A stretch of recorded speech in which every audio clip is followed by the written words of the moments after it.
a effectivement bien gagné les élections. Et nous demandons également, on se joint nos voix à la voix d'Issa Chiroma, on demande à l'armée de rejoindre la population parce que cette population ne souffre pas seule. Je pense que même dans l'armée, de par les commentaires sur les réseaux sociaux, nous savons tous que cette armée souffre. Cette armée souffre de cette malgouvernance qu'on subit chaque jour au quotidien. Donc, qu'ils suivent les pas de nos confrères à Madagascar, qu'ils suivent les pas de nos confrères malgaches, en fait, on a besoin de cette armée, pas pour nous oppresser, mais pour revendiquer ce qui nous revient de droit. Parce qu'Issa Chiroma a bel et bien gagné cette élection et on a besoin du changement au Cameroun. Pas seulement pour la population, mais pour l'armée en général, pour toute la nation entière. Les preuves sont palpables. On a vu dans les différents bureaux de vote, on n'a pas besoin même c'est vrai, on a besoin de la verdict finale de l'ECAM, mais les preuves sont palpables. Dans tous les bureaux de vote, les sondages, les dépouillements prouvent qu'il a gagné la victoire était très écrasante. Issa Chiroma a franchement gagné. Même dans mon bureau de vote, j'ai suivi mon vote. Il a gagné avec une large majorité dans mon bureau de vote. Donc il n'y a pas de doute là-dessus. Il a effectivement gagné. Mais nous connaissons tous comment ça se passe. Nous connaissons tous, on connaît comment, on sait que le Conseil constitutionnel, ils font partie du parti au pouvoir. On sait ce qui se passe. C'est une manière de leur mettre la puce à l'oreille que si vous avez des intentions derrière ces choses-là, sachez que vraiment le peuple connaît. Moi, je connais mon vote, je sais qui j'ai voté. Et je sais que dans mon bureau de vote, dans mon centre, Issa Chiroma a gagné avec une victoire écrasante, comme je viens de le dire. Donc on n'a pas besoin de dire que les Camerounais, normalement dans un pays qui se doit un pays de droit et tout, on devrait déjà déclarer les résultats. Parce que les preuves sont là. Les preuves sont là. L'ancien ministre Issa Chiroma Bakary a été candidat à l'élection présidentielle sur la base des lois et du code électoral camerounais. Je crois que la logique aurait bien voulu qu'il reste dans ce pipe, qu'il reste dans le strict respect de la réglementation en vigueur. Bon, maintenant, comme nous sommes dans l'arène politique et qu'il y a également ce qu'on pourrait appeler la guerre de l'opinion, il a certainement fait cette sortie pour marquer sa présence, pour que ses partisans sachent qu'il existe, qu'il est bel et bien là et qu'il est attentif à ce qui se passe. Je crois qu'il ne revient pas à un individu, quel qu'il soit, avant que les institutions lui en donnent l'autorité de mettre au pas l'armée. L'armée est au service d'une certaine légalité, ou alors d'une légalité certaine. Donc je crois que cette sortie, elle fait partie de l'animation politique, de l'arène politique, parce qu'elle n'est pas déterminante pour la suite des événements. Parce que s'il gagne, tant mieux, ça il aura anticipé sur ce qui revenait, mais s'il ne gagne pas, je crois que cela pourrait contribuer à créer des perturbations. Moi je connais personnellement M. Issa Chiroma Bakary pour avoir collaboré avec lui, pour avoir été avec lui au ministère de la Communication. Donc je crois qu'il est mieux placé pour savoir exactement comment fonctionnent les institutions, quel est le poids des mots, quelle est l'importance d'une communication. Parce que je ne peux me mettre à sa place. Moi, à mon avis, nous sommes tous à l'attente des résultats. Peut-être qu'aujourd'hui, lui, il y a tous les résultats. Il aurait dû, parallèlement, nous faire également les chiffres exacts des élections. Ça nous aurait davantage reconforté sur sa position. Donc, personnellement, je crois que je ne suis pas le juge de l'opportunité de ces déclarations. Mais il en a déclaré, il a fait sa déclaration qui l'engage. Et maintenant, nous attendons la suite au niveau des institutions compétentes en matière de proclamation des résultats et de passation de pouvoir. Nous sommes là dans un procès d'intention. Lorsque les gens ont déposé leur candidature, c'est qu'ils avaient foi aux institutions. Ils ont déclaré parce qu'ils avaient foi. Ceux qui ont pensé qu'ils ne pouvaient pas gagner du fait de ce que les autres dénoncent aujourd'hui là, ne se sont pas présentés. Ceux qui sont présentés ont été sérieux et d'ailleurs ils ont engagé le processus, ils ont déposé leur candidature. Le conseil électoral a validé leur candidature, la Cour suprême, le Conseil constitutionnel a également validé leur candidature. Je crois que jusqu'à ce jour, ils n'ont pas encore eu des éléments matériels. Parce que les éléments matériels, on ne les produit pas par simple dénonciation.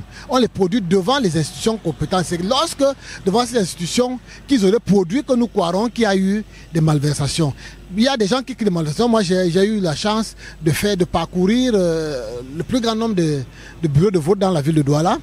Et je me suis rendu compte que très peu d'électeurs, très peu de gens qui criaient au niveau des escaliers devant les bars, allons suivre nos votes, ne savaient pas exactement comment on suivait les votes. Moi, je croyais qu'il y en avait qui ont même dit qu'ils devaient transporter toutes les urnes et les amener à la cour pour pouvoir faire le décompte. Or, maintenant, il y a un processus qui est suffisamment bien encadré. En réalité, le Cameroun est le seul pays au monde où ce sont les partis politiques qui organisent l'élection. Parce que beaucoup de gens ne le disent pas assez. Ce sont les partis politiques. Et l'ECAM est constitué des partis politiques. À partir de chaque arrondissement, dans chaque bureau de vote, chaque parti politique est représenté à son procès verbal. Alors si dans un bureau de vote, là, on devait en avoir, il fallait avoir 14 procès verbaux. C'est-à-dire l'administration et l'ECAM et les 12 candidats, et les représentants de chaque des 12 candidats. Si dans un bureau de vote, on a donc une partie de procès verbaux qui ne correspondent pas à ce moment-là, on pourrait dire qu'il y a fraude. Il faut donc les produire. Donc moi je pense que nous sommes encore là dans les procès d'intention. Si les gens sont allés aux élections, c'est parce qu'ils ont cru qu'ils peuvent aller jusqu'au bout et qu'on peut les proclamer vainqueurs.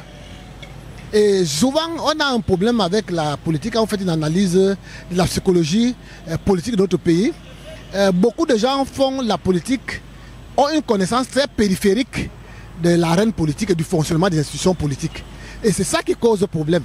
Donc, des fois, vous trouvez des gens qui, sur la base d'une simple information diffusée par quelqu'un qui n'en a même pas l'expertise, vous en font donc une loi, vous en font donc une décision. Moi, je pense que souvent, chaque fois qu'on me pose cette question, je prends sur le cas de l'UDC. L'UDC, depuis qu'elle existe, n'a jamais perdu l'élection là où elle doit gagner. Parce que l'UDC est un parti politique qui, depuis sa création en 1991, est dans le fonctionnement électoral. Contrôle son électorat depuis les inscriptions, donc depuis le 2 janvier de chaque année, jusqu'aux élections. Et souvent, ils savent pertinemment qu'ils ont perdu. Ils n'annoncent jamais les trucs parce qu'ils s'organisent. S'ils veulent être candidats dans 10 circonscriptions, ils ont les mandataires pour ces 10 circonscriptions. Vous avez une élection où on avait besoin de 31 000 représentants dans les bureaux de vote. Un parti politique a 8 000 sur 32 000. Bon, comment peut-il donc se prévaloir d'avoir été torpillé lorsque lui-même n'aura pas les preuves, lorsqu'il va s'accoucher sur autre chose? Je crois que l'élection se prépare. Lorsqu'on est candidat à une élection, il faut se donner les moyens. Pas les moyens de meeting seulement, pas les moyens de la communication, mais les moyens du suivi électoral. Depuis les inscriptions, depuis le retrait des cadres électoraux, depuis les affichages, depuis avoir maintenant donc ce qu'on appelle le personnel électoral. Moi j'ai vu ça l'autre jour. Plusieurs personnes étaient disposées à être mandataires des partis politiques, mais ils ne savaient pas comment ça allait se passer. Et les partis politiques qui avaient même des candidats n'ont même pas pris le temps de les préparer. Moi je pense que le parti qui avait déjà fait ça ici avant, malheureusement n'a pas été aux élections, c'est le MRC. Le MRC avait préparé ses scrutateurs pour les futures élections, malheureusement, et il ne s'est pas présenté, il n'a pas eu de candidat à cette élection. Il aurait eu des mandataires dans tous les bureaux de vote là où ils étaient, parce qu'ils ils pensaient à ça. Et beaucoup de partis politiques n'ont pas pensé à ça, beaucoup de candidats. Et ça, c'est déplorable. Et là, on voudrait s'occuper du brouhaha populaire, du brouhaha populaire. Mais en fait, on n'a pas souvent fait ce qu'on devrait faire. Il réclame déjà, il déclare déjà qu'il est vainqueur, alors que la Cour constitutionnelle n'a pas encore déclaré qu'il est vainqueur. Qu'il reste tranquille, qu'il attend les résultats. Et aussi, il demande à l'armée de se ranger aux côtés du peuple. Côté du peuple, c'est pour faire quoi? C'est pour chercher un coup d'État déjà qu'il veut. Et on n'a pas besoin de ça au pays, hein, qu'il nous laisse en paix. Qu'il attende. Si c'est qu'il a gagné, on saura qu'il a gagné. Mais il ne doit pas demander à l'armée de se ranger aux côtés du peuple. Qui attend? On n'a pas fraudé qui? Avant lui, on n'a pas fraudé les gens. Donc il reste tranquille. Avant lui, il y a eu fraude. Donc après lui, il y aura toujours eu fraude. Donc il reste tranquille. Il n'a pas gagné, il n'a pas gagné. Il attend les résultats. Là, je ne sais pas, hein, je ne sais pas. Je ne suis pas devant là-bas pour savoir. Je ne suis pas devant pour savoir, pour dire que bon, okay, le Conseil constitutionnel doit donner le verdict à la faveur de Issa Chiroma, non? Je ne suis pas là-bas devant, je ne sais pas. Ce sont eux qui sont les grands maîtres, ils sauront comment faire. Gêné et perdu. Merci déjà pour la parole donnée. Le Cameroun est un pays de droit. Et les institutions sont appelées à être respectées. Après l'élection présidentielle, il y a le processus électoral qui est mis en place pour qu'il y ait les décomptes des voix. Et il y a un organe qui est en charge, qui est ELECAM. Après ELECAM, il y a la Cour constitutionnelle qui est appelée à publier et à donner le verdict final. Qui a gagné et qui n'a pas gagné. Je crois qu'il faudrait qu'on laisse l'organe en charge de faire son boulot et que tout le Camerounais se calme pour attendre les résultats. C'est notre pays. Nous voulons la paix et que notre pays reste en paix et qu'il reste stable. Voilà la déclaration que je peux faire. Nous sommes un pays de droit. Nous sommes un pays de droit et le droit est appelé à être élu. Si c'est Chirouma, la Cour constitutionnelle va déclarer. Si c'est Paul Biya, va déclarer. Si c'est n'importe qui, elle va déclarer. Donc laissons le travail qui est en train d'être fait et que cela aille jusqu'au bout de ce processus. On ne veut pas un chaos dans notre pays. L'armée ne peut pas se ranger pour qu'il y ait le désordre dans le pays. Non, non, non. Oui, déjà pour moi, je pense que le Cameroun est un pays de loi et les autorités compétentes, nous avons ELECAM, la Cour constitutionnelle. Donc ils sont amples à déclarer si Chirouma est vainqueur ou pas. Bon, déjà comme je vous ai dit tantôt, moi je reste fixé. Laissons les voix Facebook et autres. Nous avons deux instances. Nous avons la Cour constitutionnelle et ELECAM, n'est-ce pas? Nous avons également, je pense que chaque candidat a au moins un scrutateur dans chaque bureau de vote. Donc pour vérifier la suite, le dépouillement. Bon, ça c'est au niveau, on doit se limiter et on attend les résultats venant de l'ECAM et de la Cour constitutionnelle. Ok, merci de me donner l'opportunité de dire quelque chose au sujet de la sortie d'Issa Chirouma ce matin, demandant à l'armée de se ranger de son côté. En fait, moi je dis que c'est aller vite en besogne. Nous sommes dans un état de droit, le Cameroun est un état de droit. Et on devrait attendre, il devrait attendre en principe 15 jours afin que tous les résultats soient compilés et qu'on ait une bonne lisibilité pour pouvoir se déclarer, pour pouvoir se prononcer. Bon, je ne sais pas, peut-être qu'il y a les moyens pour pouvoir avoir la comptabilité de tous les votes qui ont été faits dans tout le territoire. Moi, à mon avis, je souhaiterais qu'il attende la fin et qu'il ait des arguments et des éléments convaincants avant qu'il ne se prononce. En tout cas, s'il est difficile, au regard justement du contexte actuel, avec les irrégularités observées, selon eux, pendant le processus électoral, ils pensent qu'il soit difficile pour le Conseil constitutionnel de dire la vérité des urnes. En fait, le Conseil va privilégier le candidat sortant. En fait, c'est la vie, les avis sont partagés.